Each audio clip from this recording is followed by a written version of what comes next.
7:14 yẹn, John 7:24, ó tún sọ fún wa lẹ́ẹ̀kan sí i. Ó ní ẹ má ṣe ìdájọ́ òdì ara, that is in appearance. Wọ́n ní kí a ṣe ìdájọ́ èèyàn méjì nítorí pé ẹnì kíní ó jẹ́ nìkan tó lówó lọ́wọ́, ẹnì kejì jẹ́ nìkan tí ò lówó lọ́wọ́. Òun wá ń dá ẹjọ́ yẹn in the favour of the second person, ẹni tó lówó lọ́wọ́, because of his appearance. Bíbélì yẹn sọ fún wa John 7:24 yẹn that we should never judge according to appearance. Bẹ́ẹ̀ nìkan lówó lọ́wọ́, bàbá tiẹ̀ máa dá ẹjọ́ tó máa fún wa lórí ọ̀fẹ́ láti sọ̀rọ̀ sí ohun tó ń ṣẹlẹ̀. Ẹ jẹ́ kí a dá ẹjọ́ yẹn accordingly. Ẹ má jẹ́ kí a wà bias. Ọlọ́run ò nífẹ̀ẹ́ sí. Ìwé Jacob 4:11 yẹn. Ó ní ará, ẹ má sọ ọ̀rọ̀ ibi sí ènìyàn. A kò gbọ́dọ̀ ro ibi síra wa. A kò gbọ́dọ̀ sọ̀rọ̀ ibi síra wa. Ọlọ́run kò nífẹ̀ẹ́ sí. Mo rọ̀ wá, ẹ jẹ́ kí a wọlá àsìkò tí a wà yìí, kí a ṣe òtítọ́ pẹ̀lú ọmọlàkejì wa. Ẹ má jẹ́ kí a sọ̀rọ̀ wa léyìí. Ẹ má jẹ́ kí a dá ara wa lẹ́jọ́. Ẹ má jẹ́ kí a sọ̀rọ̀ ibi sí ara wa. Ẹ má jẹ́ kí a sọ̀rọ̀ ibi sí ẹnìkejì wa. Ọlọ́run ò nífẹ̀ẹ́ sí rárá. Mo gbàdúrà fún wa pé Ọlọ́run ó fún wa ní oore ọ̀fẹ́ láti tẹ̀lé ọ̀rọ̀ náà láì lóko láti Jésù Kristi Olúwa wa. Àmín.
Jésù lọ́jọ́ àánú yìí, kí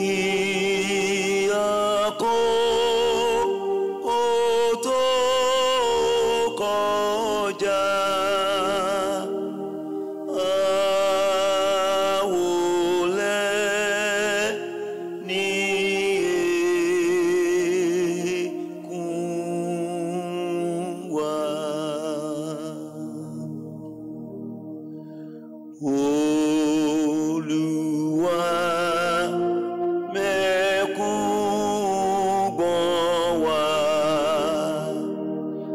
Fi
Olódùmarè àti Ọlọ́run ayérayé, ẹni tí kò kórìíra ohunkóhun tí ó dá, tí ó sì ń dárí ẹ̀ṣẹ̀ jì gbogbo àwọn tí ó ronúpìwàdà. Dá ọkàn títún sínú wa, kí o sì fúnni ní ìròbìnújẹ́ ọkàn, kí àwa tí ń pohùn réré ẹkún ẹ̀ṣẹ̀ wa bí ó ti yẹ, tí a sì ń jẹ́wọ́ òṣì wa, kí a lè ní ìmúkúrò ẹ̀ṣẹ̀ àti ìdáríjì tí ó pé lọ́wọ́ rẹ.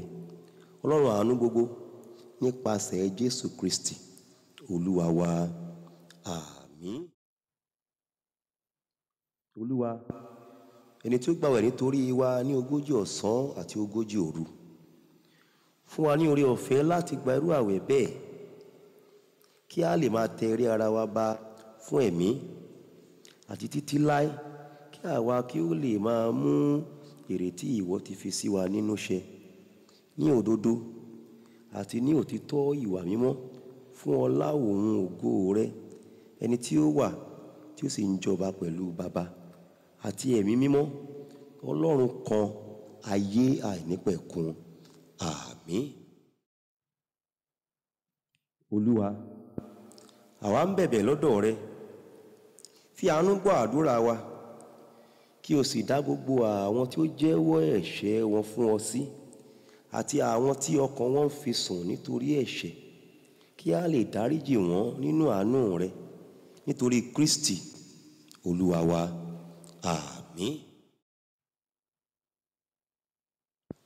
Ọlọ́run Olódùmarè, Baba aláàánú, ẹni tí ó ní ìyọ́nú sí gbogbo ènìyàn, tí kò sì kórìíra ohunkóhun tí ó ti dá, tí kò sì fẹ́ ikú ẹlẹ́ṣẹ̀, ṣùgbọ́n kí kúkú yí padà kúrò nínú ẹ̀ṣẹ̀ rẹ̀ kí ó sì yè. Ṣàánú kí o sì dárí ẹ̀ṣẹ̀ wa jì wá, tẹ́wọ́ gbà wá kí o sì tù wá nínú, àwa tí ó kún fún ìbànújẹ́ nítorí ẹ̀ṣẹ̀. Tìrẹ ni láti máa ṣàánú nígbà gbogbo, tìrẹ nìkan ni láti máa dárí ẹ̀ṣẹ̀ jìni. Nítorí náà, Olúwa rere, dá wa sí, dá àwa ènìyàn rẹ sí, tí ìwọ ti rà padà.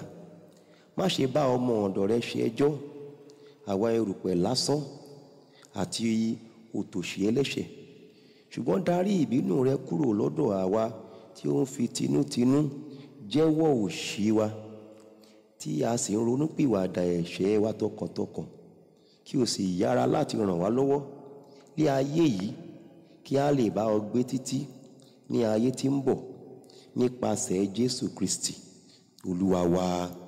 Àmín. Ẹ máa wí tẹ̀lé wa. Yí wa padà Olúwa, bẹ́ẹ̀ ni àwa ó sì yí padà. Fi ojú rere rẹ wò wá Olúwa, fi ojú rere rẹ wò àwa ènìyàn rẹ tí ń fi ẹkún àti ààwẹ̀ àti àdúrà yí padà sí ọ, nítorí Ọlọ́run aláàánú ni ọ́. O kún fún ìyọ́nú àti ìpamọ́ra, o dá wa sí nígbà tí ó tọ́ fún wa láti jìyà, àti nínú ìbínú rẹ o rántí àánú. Dá àwa ènìyàn rẹ sí, Olúwa rere, dá wa sí. Má ṣe jẹ́ kí ẹni ìní rẹ dààmú. Gbọ́ tiwa Olúwa, nítorí àánú rẹ tóbi, kí o sì wò wá gẹ́gẹ́ bí ọ̀pọ̀ àánú rẹ, nítorí ìjòyè àti ẹ̀bẹ̀ ọmọ rẹ olùbùkún Jésù Kristi Olúwa wa. Àmín. Gbàdúrà ẹ̀dùn ọkàn rẹ, wí ní kẹ́lẹ́kẹ́lẹ́ fún ọba tí ó san fún ọ ní gbangba. Gbàdúrà sí ọba tó ní kó yẹ ẹnu rẹ gbòòrò, òun yóò sì kún. Jésù Kristi Olúwa wa. Àmín. Olúwa, fiyèsí àwọn ènìyàn rẹ tí wọ́n wólẹ̀ níwájú rẹ, àti àwọn tí ogbó, àìsàn tàbí àìlera kò jẹ́ kí wọ́n lè bá wa pé. Máa bójútó àwọn ọmọ ọwọ́, máa ṣe amọ̀nà àwọn ọ̀dọ́, máa ṣe òpó fún àwọn arúgbó, máa kì àwọn tí ẹ̀rù ń bà láyà. ṣá àwọn ọ̀dọ́ tí ó tú káàkiri jọ kí o sì mú àwọn tó ṣáko padà sínú agbo rẹ. Jẹ́ kí ojú rẹ kí ó máa bá àwọn tí ó rìn lójú omi lọ. Dáàbò bo àwọn opó, ṣe asà fún àwọn ọmọ aláìní baba. Dá àwọn tí a mú ní ìgbèkùn sílẹ̀, ṣe ìwòsàn àwọn aláìsàn. Ràn gbogbo àwọn tí ó wà nínú ìpọ́njú, àìní tàbí wàhálà lọ́wọ́. Rántí gbogbo àwọn tí ó ń fẹ́ wa fún rere àti àwọn tí ó kórìíra wa pẹ̀lú, àti àwọn tí ó fẹ́ ká gbàdúrà fún wọn bí a kò tilẹ̀ ṣe aláìyẹ, àti àwọn tí a sì gbàgbé. Olúwa, má ṣàìrántí wọn, nítorí ìwọ ni olùrànlọ́wọ́ àwọn aláìní, olùgbàlà àwọn tí ó sọnù, ààbò fún àwọn aṣáko, àti oníṣègùn fún àwọn aláìsàn. Ìwọ tí ó mọ àìní olúkúlùkù ènìyàn, tí o sì ń gbọ́ àdúrà wọn. Má ṣàìfi fún olúkúlùkù gẹ́gẹ́ bí ìṣe ohun ìfẹ́ àánú rẹ àti ìfẹ́ rẹ àìlópin, nítorí Jésù Kristi Olúwa wa. Àmín. Jẹ́ kí oore ọ̀fẹ́ Ọlọ́run ti Baba, ìfẹ́ mímọ́ ti Ọlọ́run, ìdàpọ̀ ti àwọn ènìyàn mímọ́ kó sọ̀kalẹ̀ kó máa bá wa gbé, kí ó ṣojú rẹ̀ kó mọ́lẹ̀ sí wa lára, kí àlàáfíà Ọlọ́run tó tayọ èrò gbogbo kó pa wá láyọ̀ àti ọkàn mọ́ láti òní lọ àti títí láéláé. Àmín, àmín, àmín. Hallelujah, hallelujah, hallelujah. Ìyè, ìyè, ìyè. Hosanna, Hosanna, Hosanna.